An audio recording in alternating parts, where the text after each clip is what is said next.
smarter to go ahead and just jack up our prices and lose those customers like I know you talk about often, or should we should be focusing on capacity? On a $300,000 annual revenue business, if you raise prices by 20%, that's $60,000. If demand is higher than supply and you cannot increase supply, price must go up. The alternative is you are saying no to customers that would otherwise be happy to pay you the higher price. Netflix is able to just increase prices by 50% on their subscription and no one bats an eye. So many people inside of home services are providing a very high value to customers and charging way too little. And we're so afraid that if we raise prices, they're gonna leave. You're not. As long as value is higher than price, they will stay. The vast majority of home service businesses, their problems would be solved if they just raise prices. That's the fix. What can I help with? So I'm going to be hiring an office manager or a virtual assistant super qualified starting June 1st. Right now I have 2 full-time guys and 2 part-time guys, and we're running 1 crew a day pretty much, and then sometimes I say probably 3 times a week we'll run 2 crews, or myself or one of the business partners will get out and run a crew for projects or overflow mowing or whatever's left. We're doing between, I'd say, 14 to 20 properties a day, 4 times a week. Right now we're generating somewhere around $750 to $1,000 in revenue a day for mowing. We're usually doing 1 larger project coupled with a few smaller sort of like bed cleanouts that I contracted at the beginning of the season. A large part of my question has to actually do with these contracts because I feel like it's time to raise prices. We're kind of in this place where our asset capacity would allow us to run 2 crews pretty consistently. We don't have the manpower, and I've held off on sales. I felt very comfortable selling jobs, not having any trouble finding leads, closing leads, and kind of getting the ball rolling on that side. But my concern is, should I completely pack out asset capacity first, or should I raise prices? My concern with this is that our current books are showing that we were somewhere around 30 to 40% profitable last year with right at $300,000 in revenue in our first year. However, we don't have the money to show for that. We don't actually have that money sitting and available to use or utilize. We're a cash flow business that's floating somewhere around, I would say, $2,000 a week from week to week after payroll and after salaries are paid and all of that jazz. My hopes are that adding this VA is going to free up time for me to sort of get doubled down on focusing on systems and sales, et cetera.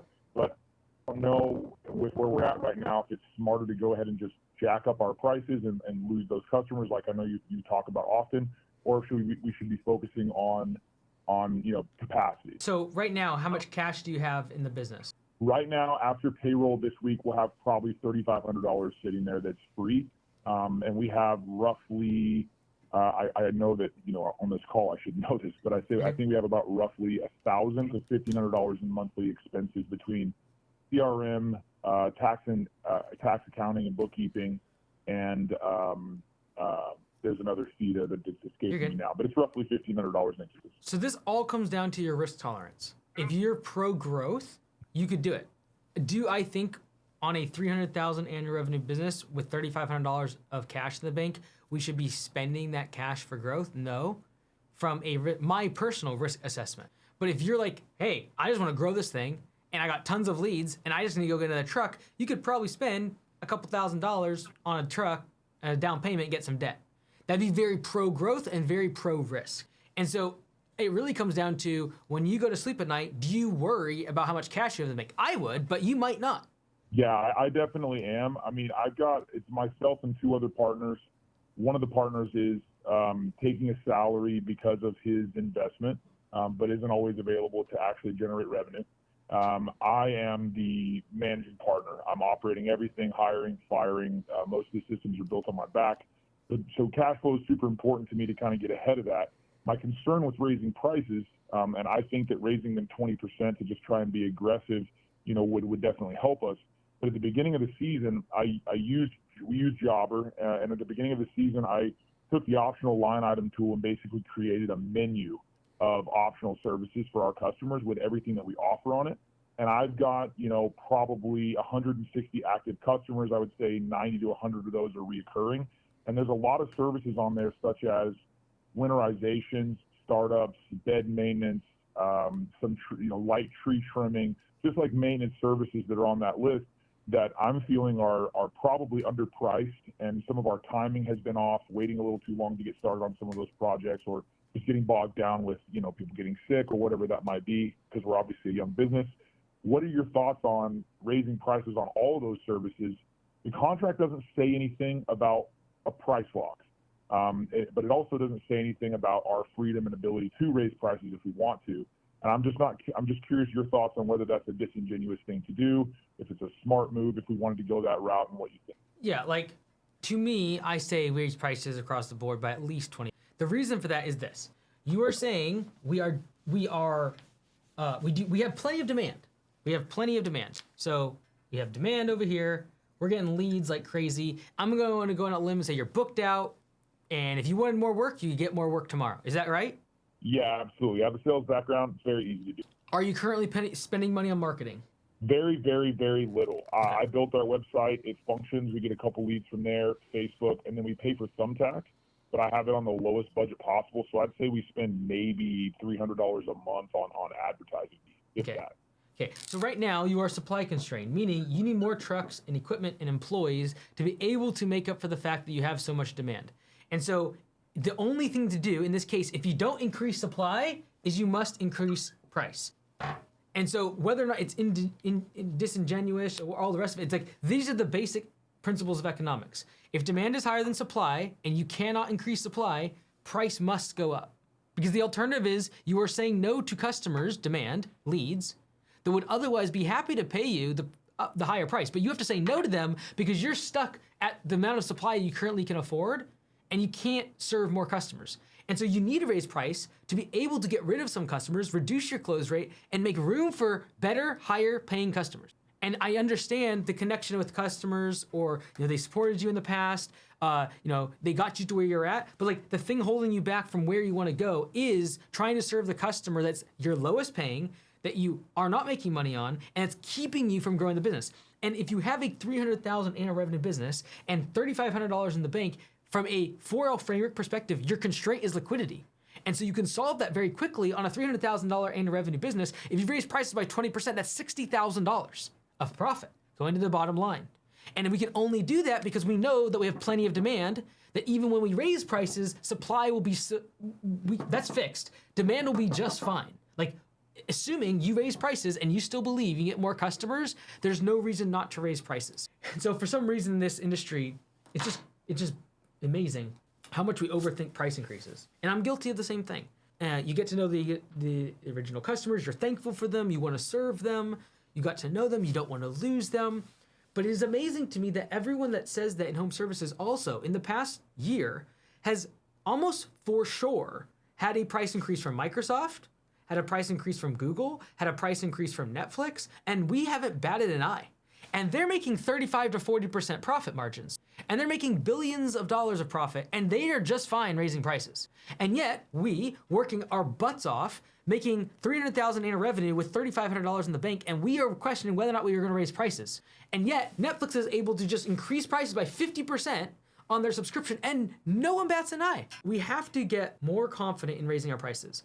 Like, it's such a vanilla thing to do, and a lot of times when I say it on like the turnaround show, people, they say, oh, it's so simplistic. You're just dumbing it down. You're saying the same thing all the time. Yeah, because the vast majority of home service businesses, their problems would be solved if they just raise prices. That's the fix. If you serve the customer well and you have more demand than you have supply, you need to raise your prices. A lot. Not by 5%, not 3%, not a price increase for the adjustment of fuel, 15% minimum. And while at the same time we get worried and concerned, we wonder why all these big bad businesses, the reason they got big, the reason they make so much cash is because they raised prices when they realized that people would stay if they just did a good job. The reason people don't cancel Netflix is because they're okay with spending the extra $5 a month to get unlimited shows. Because going to the movies is going to cost them, let's just call it $20. So they're okay with paying $20 a month for unlimited movies. Value, price. And so many people inside of home services are providing a very high value to customers and charging way too little. And we're so afraid that if we raise prices, they're gonna leave. You're not. As long as value is higher than price, they will stay. And so like when I started Homeworks and the software side of things, it's just amazing to me how much they think about price increases and optimization of price. And yet in home services, we freak out over raising prices. And then we wonder why they make money. And they're so bad. No, they figured out price optimization. And that when we have a bunch of demand and we do a good service, we can raise prices and people will not leave. And if we take care of the customer, when we raise prices, they'll understand the fact that fuel has gone up, insurance has doubled, cost of wages have gone through the roof in the past few years. And so why would you not raise prices? And they want you to raise prices. We recently, Brianna and I, we turned down a bid because it was like, they're so low, there's gotta be something wrong. Are they gonna steal it from our house? Recently, I talked to Jonathan Potoshnik on the Home Service Millionaire podcast, and he mentioned when they moved their house, the contractor they hired was doing 1099s. And one of the movers stole $80,000 worth of their stuff. Our moving company stole like $80,000 from our house when we moved in. Yeah. Are you serious? Yeah. We know 100% it was the moving company, but we couldn't do anything about it. They're all contractors. Do you think in the future, someone like Jonathan's gonna be price sensitive on who's gonna be their mover? Let's get the cheapest person, honey. It's not happening. It's $80,000. So I'm going to pay a little more for the company that has W-2 employees and a professionally wrapped truck and hasn't changed their name 4 times in the past 10 years. And make sure that their employees are trained and uniformed. I'm gonna pay more for that. And yet all of us are trying to provide that value and service to the customer without charging the prices required to do all of those things. It costs money to have software. It costs money to answer the phone. It costs money to have uniforms and trained employees. It costs money to have insurance. And yet we're trying to compete with people who don't and think that somehow we're supposed to have the same prices as them. It's ludicrous. All right, so there is a national travesty. The media team just let me know, and that is that over 60% of you watching the video have not subscribed. You're missing out on all sorts of good stuff. Usually the videos with the least amount of views have the most amount of value for you and for your business. And if you're not subscribed, you don't get notified because it's not going to show up on your feed. So I highly recommend click the little bell, get notified, and subscribe today. Thanks. All right, next one coming in hot. Welcome to the show. Thank you for coming on. So first location got to 900K, and then we just built our second location, and within the first 4 months this month we'll do 130K in the second location within the first 4 months. The goal is to get to $11.2 million in revenue. I guess my question is, like, with production at like around $1 million in revenue, do you think there's a way to do it without a production manager and just keep that profit? Like, I'm just right now kind of in between, like, either systematizing it to the point where it's like just super efficient without a production manager, or like I hire this overhead guy, which we have in the first location, as a production manager. So I'm kind of stuck in between that right now. And what's the most efficient way to do that, you know? So if you don't have a production manager, who's going to like lead the crew? Who's that? Yeah, I guess my thinking is like these guys should be able to lead themselves, in a sense of like, if they're getting 20% of the job, you know what I mean? Like most of them are making $45 to $50 an hour right now. Mm-hmm. Like my thought was like, what is the production manager actually doing? Mm-hmm. You know, because in our first location, we have one and he's great, but it's like, if the system was set up so proper, would they be actually able to do the same thing without that overhead guy? Here's my question. On that first location, I have 2 questions. First off, do you think the current production manager at the first location increases the efficiency of the crew by 10%? Yeah, of course, yeah. Okay, so that was like an of course. So I was looking for how much you reacted to that. That's their wages. And so although you could create a system to probably get rid of the production manager, I have a feeling that removing that production manager from location 1 would reduce efficiency by less than or more than 10%. And if you do that, that's $90,000. Yeah. And especially when it comes to technicians, regardless of how much they're being paid, like we have seen consistently, a great manager can get 20 to 30% more discretionary effort from that team. And so it sounds like you have that person. So the next question is, go ahead. For that production manager, because I'll bring a guy out from a lead tech to a production manager, but the issue is right now he's getting 20% of the job, right? And then the production manager, like, I just want to find a really good incentivization structure from when we go to like 10 locations for the production manager itself. So one thing that was working well in the budget was 10% of overall revenue. Like it does kind of work out. I know you probably hate that for a production manager, but like, how do you incentivize the production manager the same way that you incentivize the tech so that he's you know what I mean? So he's pushing it too. Yeah, the challenge becomes if there is no one to do quality control. Because if everyone's incentivized based on revenue, you will make more revenue. But what can hurt is the long-term brand equity of the business. And so it also can hurt the long-term profitability of the business. And so like right now, on the $900,000 first location, what's the profit percentage per year, average? Yeah, the profit, like I would say like we're around like 22%. Okay, so that's the number that you care about. When you leave there every day, the only number you care about is that profit percent. And if the production manager is a huge piece in the puzzle as to whether or not that location is profitable, I want them thinking about profit, and I want the techs thinking about revenue. Because I want the technicians thinking constantly about being efficient, doing high quality jobs, there's not callbacks, but I need someone thinking about profit in terms of equipment maintenance, in terms of shop and overhead expenses. Otherwise, those things will just go on a tear. Like right now, how is this production manager being incentivized in terms of bonuses? So the first location, he's at a salary plus 10% of the profit of the business, paid quarterly. So the only thing is in the second location, I'm just thinking like I'm going to take this tech from 20% like production pay, right? He's making like probably $8,000 to $9,000 a month right now. And then I'm going to drop him into something where it's more of a quarterly thing. So what I was thinking is just tweaking that to monthly. But yeah, the first guy gets paid 10% of profit, and then he owns like 5% Phantom stock, and then he gets paid around like $75,000 a year. Okay, so Phantom stock is sometimes tough with home services if you're not going to exit. Are you planning to exit down the road? To be honest, man, it was more of a thing where I just really wanted him to feel like he was part of it. You know what I mean? Okay. So it was more of that kind of thing. I would say I'm not sure about the 5-year plan if we want to exit, but I do want to make it to. Our goal is 11 million in 5 years. So the 5% Phantom, I think I would explain that better to a production manager. Because right now to them that doesn't mean anything. They don't even know what that means likely. And if they do, it doesn't actually move the needle for them because unless you're planning to exit, Phantom equity does absolutely nothing because they have no ability to make decisions in the business in terms of from an equity perspective. I would say this. I think he knows that. Cool. He knows. So like I think you have a great model.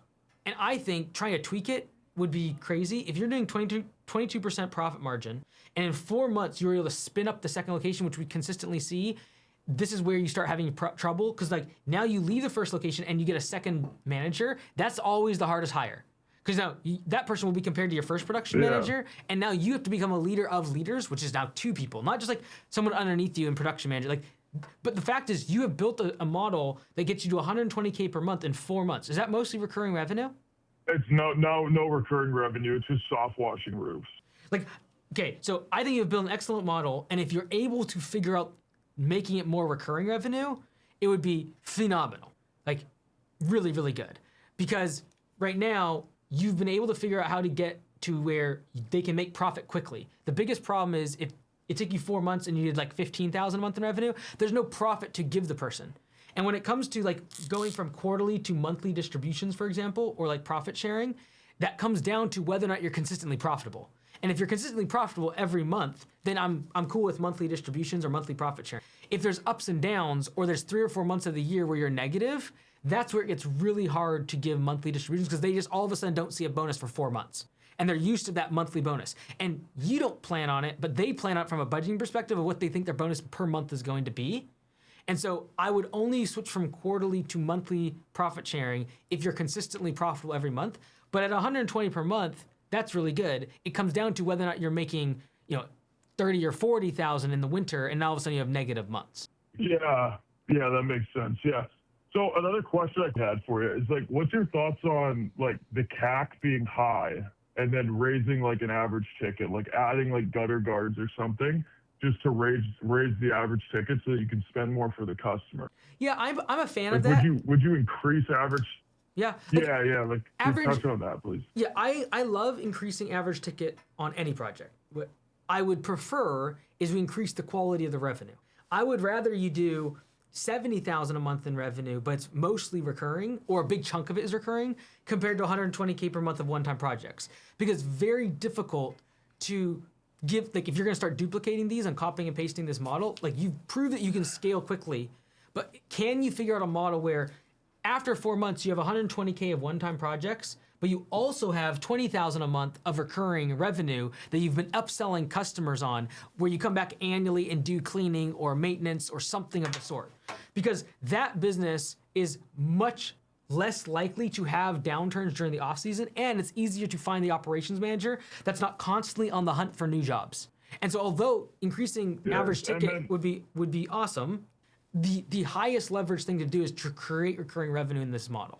Yeah, and then for Augusta, you guys are is it just like before sales process, like you guys are hitting them with a recurring revenue ask, like every part of the sales touch point, like the sales motion? Yeah, so if someone's asking for a one-time project, you could, in the estimate, give them the option for the maintenance of that, or annual inspection, or tie the warranty to them getting on the annual inspection. It's like, hey, we come out annually, we do this office cleaning, and if you do that, you also get a warranty, no money asked, no cost to you. We will replace whatever on the work we did originally. And so you sell it as a warranty, you sell it as a guarantee, you sell it as maintenance that they're going to need so they don't have to do it again in X amount of years.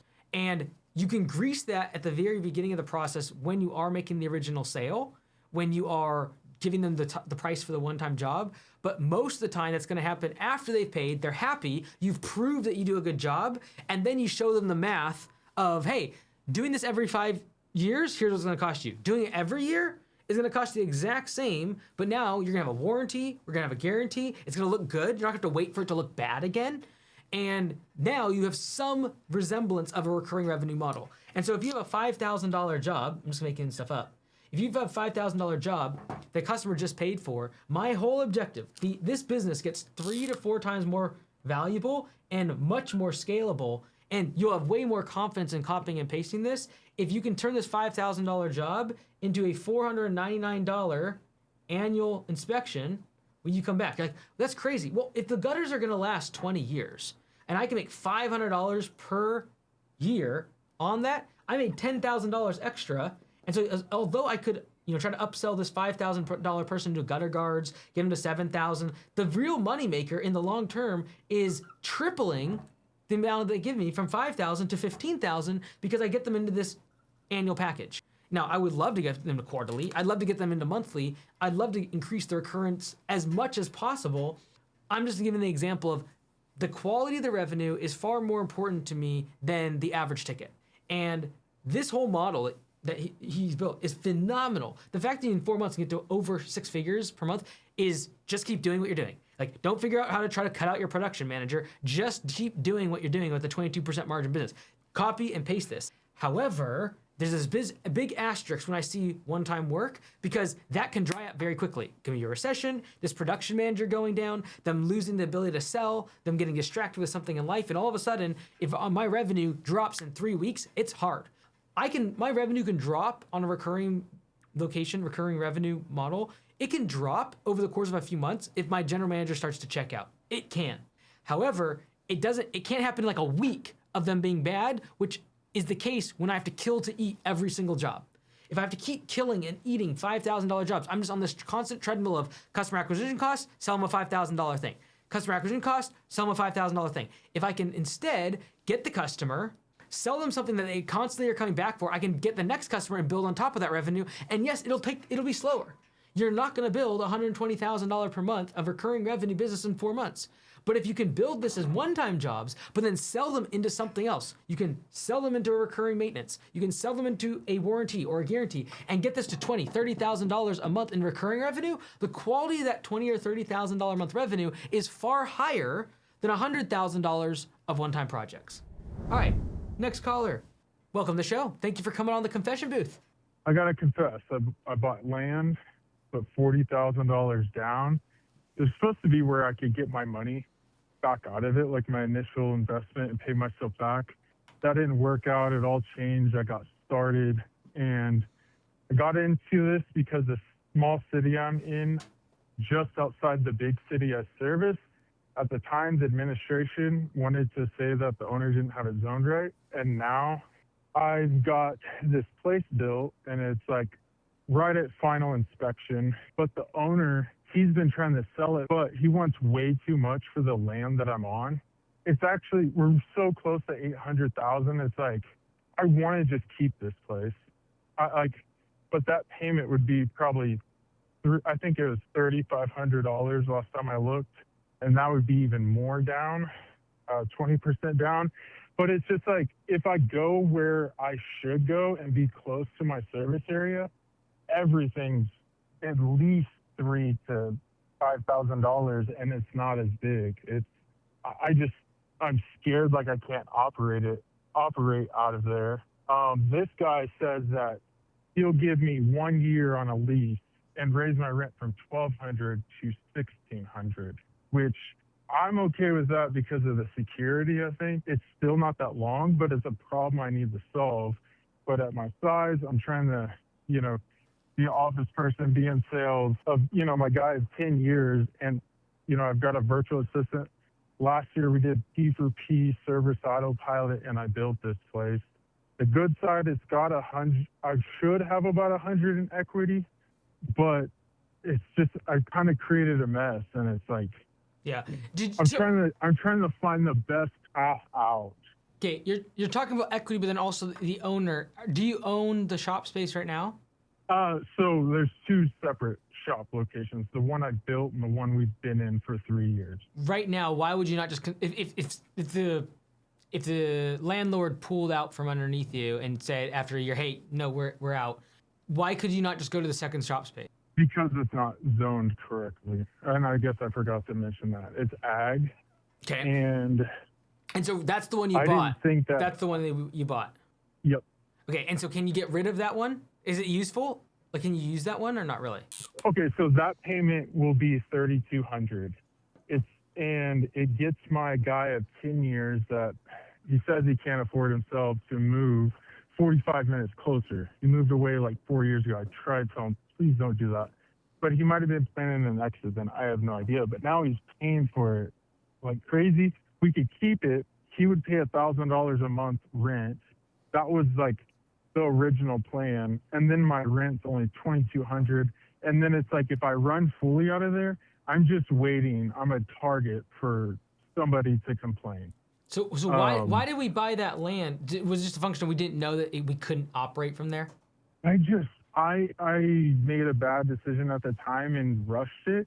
And it was either go pay $5-6 grand in a whole new area and then have to drive further, like from my house, like to a shop that I'm not set up with, or it was like 3 minutes from my house, buy some land.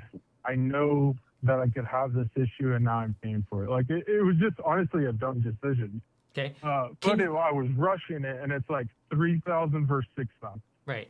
Well, here's the thing. Right now, your rent is actually $4,400 a month because the utility that you're actually getting. Yes, that's what hits the book. Right. And so, in my opinion, I would cut loose of number 2, the ag land, as fast as possible, because you know you can't use it, and even if you did rent it out to this employee, it's like 1/3 of the cost that you're paying on the mortgage. It's like you're already upside down on it. And then it's a function of like, well, worst case scenario is we lose the shop space that we currently are at for $1,200 a month. And what's going to happen? I'm going to have to go spend $3,000 to $4,000 a month on a lease in another part of town that's probably closer to my service area. But guess what? You're already paying $4,400 per month. Yeah. So like the worst case scenario is that we go ahead. It wasn't. Oh, I'm sorry. I was going to tell you, originally the plan was, I thought I was going to be kicked out of this one, and I was going to plan to move everything there, fly under the radar as long as I can. And I knew that from the deal I've done, I should for sure get my money back. I probably won't see $100 grand, profit, but it's like, I don't even care about that. I just want out of the situation pretty much. Yeah, it's still going to take some time, but I would sell it as fast as possible. You can't use it. You're never going to rent it out and make it cash flow. So it's not like it's an investment. And you're never doing agriculture. That'd be another distraction. So like, I'd get rid of that as fast as possible. I would also just double down on growing the business, because this is right now sapping your mind space. And it's like, what happens if in a year my rent, I can't get the $1,200 a month rent? The worst case scenario, if the landlord doesn't renew your lease, is that you go get another shop space for $3,000 to $4,000 a month, which is already what we're paying right now. But it would be in a better part of town and probably be closer to our market and our customers. Which, by the way, even going from one $1,200 to $4,400 a month, you can run the math very quickly and say, okay, that's what, $3,000 more, $3,200 more. Well, if you have, let's just call it 6 employees, we could very well make a lot of sense of actually spending $3,000 more if we're 15 or 20 minutes closer to all of our customers, just in terms of drive time. And so I think the worst case scenario is not that bad. But the thing is, right now you are fighting a dragon that doesn't exist. And doing that in the past and crossing a bridge before you got there is what caused you to buy this land. And so instead of fighting the dragon in front of us, we fight the boogeyman that we can't see. And to fight the ghost that we just inevitably is going to happen down the road. And what we do is we make dumb decisions because of it. So you went out and bought this ag land because you were afraid this rent was going to go away, this shop space. It didn't. And so let's not double down on that by getting concerned about keeping this land when we know we can't even use it. Cut your losses by the fact that we fought a boogeyman that didn't exist because we still have this shop space. And I happen to believe if in a year it comes this time and the landlord's like, hey, I want to get rid of you. And you say, hey, can I give you $1,500 per month? i.e. a 25% increase in rent, they'd be like, you know what? Let's go ahead and renew that lease. And now all of a sudden, this does not become a problem. And so many times, if we even break this down, let's look at this. So if we have $3,200 per month right now is our whole problem. Like the worst case scenario is this landlord kicks us out and we have to go to another shop space. And that is $3,200 per month.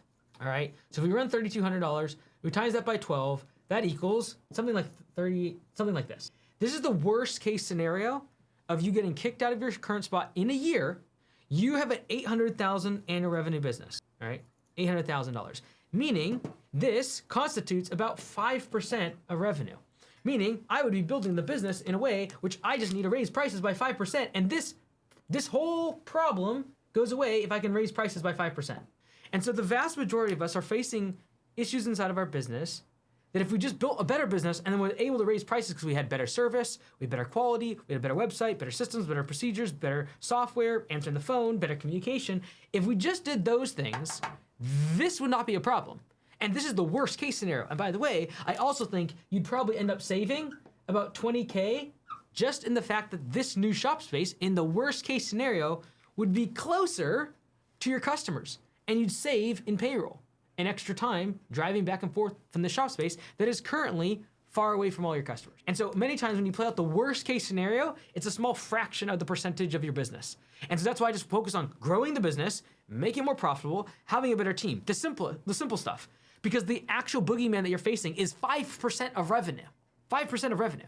I have seen people add whole lines of service and build out new brands and build out websites and a whole new ways of doing their business. And it adds like 3, 4, 5% of their revenue versus just focusing on the majority where all the good stuff is happening and just making it better so they can raise prices, making it better so it's more efficient, making it better so they retain their team more. What can I help with? I'm based here in Vegas, under 100,000. My dad's been running this for a few years now, but come to the realization that he doesn't know how to scale it. And me as a son, like I'm coming into this, I'm like, what can I do to help him scale? Recently, I partnered up with a few agencies to obviously sales cheers off, to bring in more leads, help with the sales process, all that kind of stuff. And I started working with them last month, back in April 5th. A few days ago, I was doing my calculations. I realized that I spent a total of $3,000 to work with that agency, and in return, I've generated close to 5 to maybe pushing 6,000. I'm breaking into ads. I guess I want to hear your expertise because I'm doing this all alone. What can I do to help me scale to the point where consistently I'm bringing in 5 figures a month with obviously monthly recurring revenue with monthly maintenance, plus those big extra jobs that obviously help bring in more revenue. Okay, so just to be clear, so you spent $3,000 on the ad spend, or is that on the management fees of the agents? Yeah, so the way it kind of works, I guess you could kind of call it digital knocking, right? They send out blast SMS messages to homeowners in the area, and then any responder that does reply back, they charge me $65, right? So you could just imagine that fee of $3,000 has gotten me about close to 38 to 40 clients, right? But out of those 38, not a lot of them respond, right? Because it's cold outbound, right? I'm reaching out to these people. Some of them do respond, some of them do respond, and the guys that do respond, we go out make a job. But again, when you're spending $65 per lead, it's like your minimum has to be 300. And sometimes these homeowners are just looking for like weed removal, right? Where like it's like, dude, we can't do that. Like I'm gonna lose money if I do something like that. So I want to hear like your expertise on what I could do differently. I started working with an ad agency as well, like around the same time. I am more so leaning on ads and wanting to replace that digital door knocking because the return on investment just isn't theirs. And I want to hear like your expertise on what I could do differently to like obviously scale consistently and like for sure hit that $100,000 mark this year. Okay, so you spent $3,000 on let's call it ads, but really this is like SMS tokens. What was the management fee on that, or is that the management fee, the $3,000? Yeah, that's kind of like the manage. So there really isn't no management fee. So the upfront base was 500 for 8 leads confirmed, and then like any lead that they give me was 65 on top of that. Okay, so $500. All right, and then right now, do you have a website that you're sending people to, or are you just doing it all on like? I don't. I think I have a pretty good sales process, to be honest with you. I've been in sales all my life since I was 17 years old. So I don't have no website. I call as soon as possible. Any estimates I do, I have a 50% close rate. So out of 10 people that I see, 5 of them are for sure going to run their business and we're going to run their stuff for them. So I don't have no website. Got it. So the thing that I would say is when we look at kind of the sales process, I'm going to go ahead and agree with you that you're really good at sales. But here's the thing. Right now, we have prospects, and then right now we're paying a bunch of money for them to become leads. You're really good at turning them into, like, through sales, turning them into customers. But the problem is we don't have any engine right now besides paying for $65 per lead to turn prospects into leads.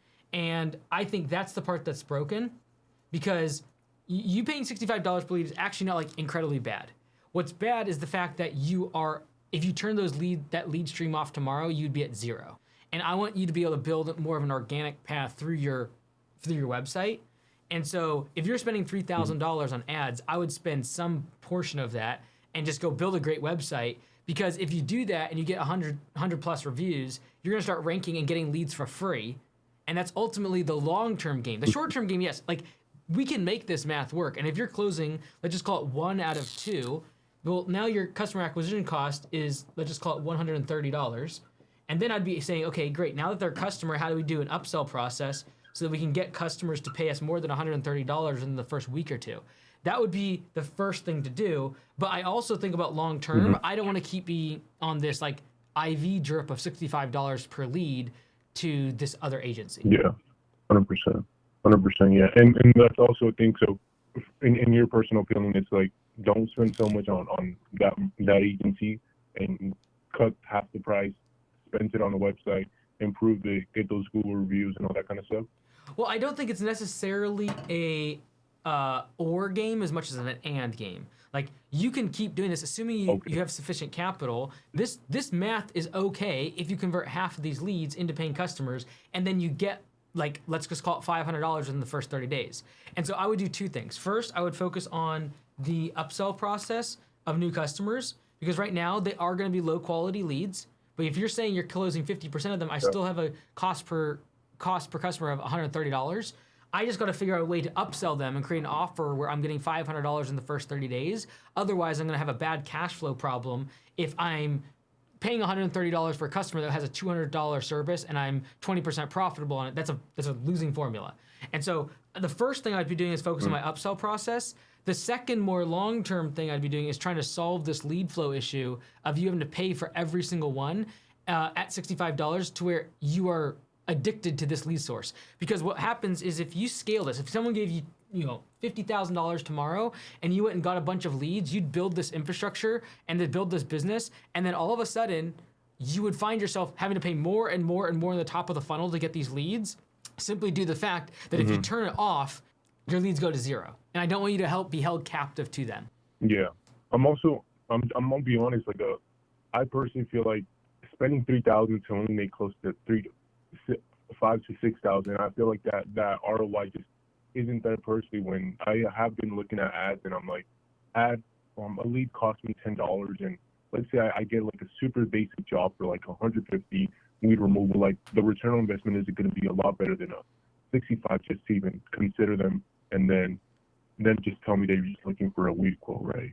So I do want to like completely cut off that agency, just not work with them at all no more, because I personally don't see that return on investment. Just double down on ads, and then not eventually, but as I'm running up on ads, as I'm fixing my ad creative, as I'm growing my social profiles, break into like SEO, get the website, rank on Google, all that kind of stuff. Like, what are your thoughts on that as well? Yeah, like ultimately, like when we started Augusta Leads, for example, this is why we did not charge a per lead basis, is because now I'm just arguing about the quality of leads all day long. And so you are always at odds with this agency over the quality of leads because you're paying per lead.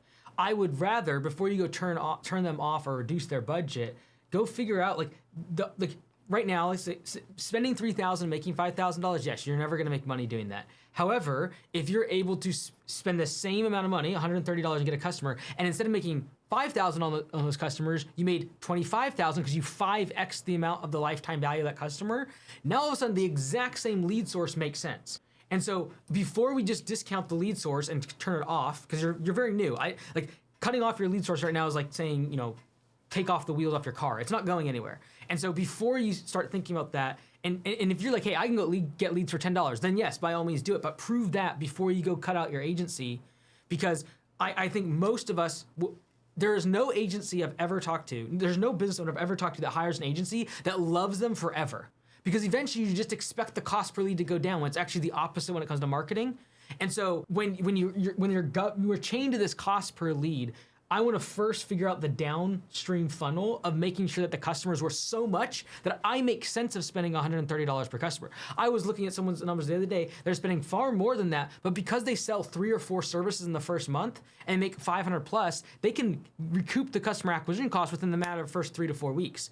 And so I would rather you fix your downstream and then go fix the upstream, because the upstream is always the thing that looks easy to fix, and then you're gonna get into it and realize, okay, like those $10 leads are also not that great, and I've gotta have a better website to drive them to, and I've gotta be a bit better tracking and make sure that have the analytics to track all this in Google Analytics, and now you're spending all of your time doing that instead of just focusing on creating an upsell process that makes a $200 customer a $1,000 customer.